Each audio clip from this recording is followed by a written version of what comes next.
Үшінші есеп. Тиын күз бойы жинаған барлық жаңғақты қыстың бірінші аптасында жеп бітірді. Бірінші күнде ол бірнеше жаңғақты жеп, ал әр келесі күнде алдыңғы күнге қарағанда 15 жаңғақ көбірек жеді. Егер тек үшінші күнде ол 15 жаңғақ жесе, сонда тиын қысқа жинаған барлық жаңғақ санын табыңыз. Демек бізде тиын бар. Ол бір аптада өзінің барлық жаңғағын жеп бітірді. Және ол үшінші күнде 15 жаңғақ жеді.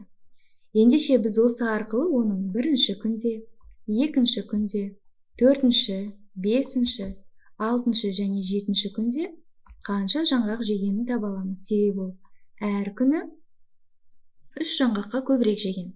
Егер үшінші күні 15 жаңғақ жесе, онда ол екінші күні 12 жаңғақ жеген.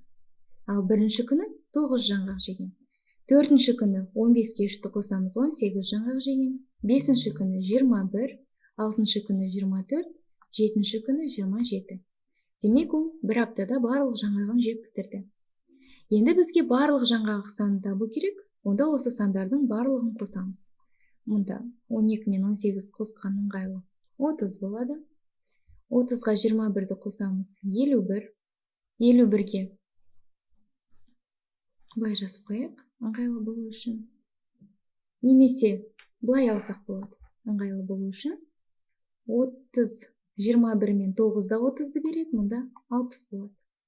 24-ті қосамыз, 84 болады. 84.